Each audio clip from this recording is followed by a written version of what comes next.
জীবন বড়ই অদ্ভুত। ঠিক কতটা অদ্ভুত তা তো মাশরাফি বিন মুর্তজাকে দেখলেই বুঝতে পারবেন।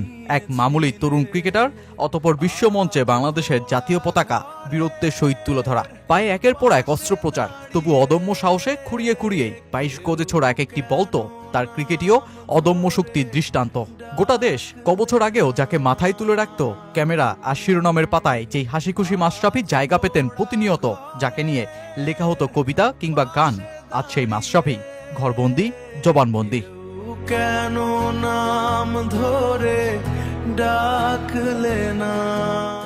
সেই মেঘলা দিনের স্টেডিয়ামে আছড়ে পড়া বৃষ্টিতে ভিজে সতীর্থদের সাথে উল্লাস, সে হয়তো মনে আর দাগ কাটে না তার, বরং প্রকৃতির সকল সৌন্দর্যতাই তার কাছে তিক্ততায় গিয়ে ঠেকেছে।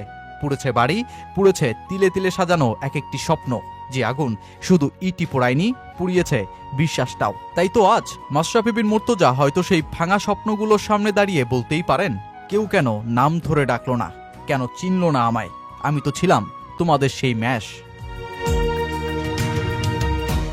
ক্রিকেটীয় জীবনের এত বড় অর্জনের সংখ্যাগুলোও হয়তো এখন আনন্দ দেয় না মাশরাফিকে। 390টি আন্তর্জাতিক উইকেট, কত জয়, কত স্মৃতি, সবই তো ক্রিকেটের এই নেতাকে করেছিল কালজয়ী। কিন্তু এই কিংবদন্তির গল্পটাও মুহূর্তেই খসে পড়ল রাজনীতির তীব্র বিষে।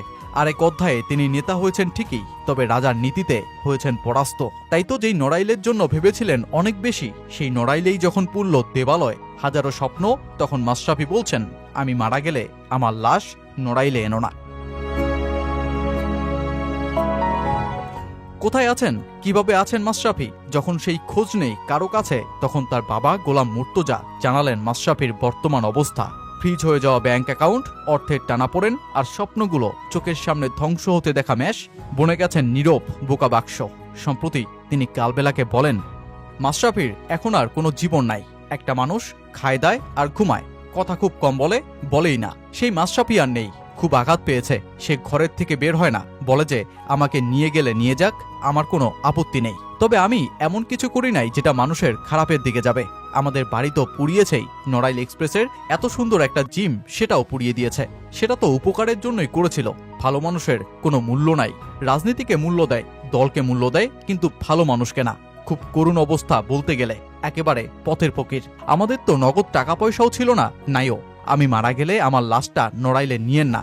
খুব কষ্ট পেয়েছিলাম, ছেলের মুখে যে এই কথা শুনবো তার জন্য আমরা প্রস্তুত ছিলাম না।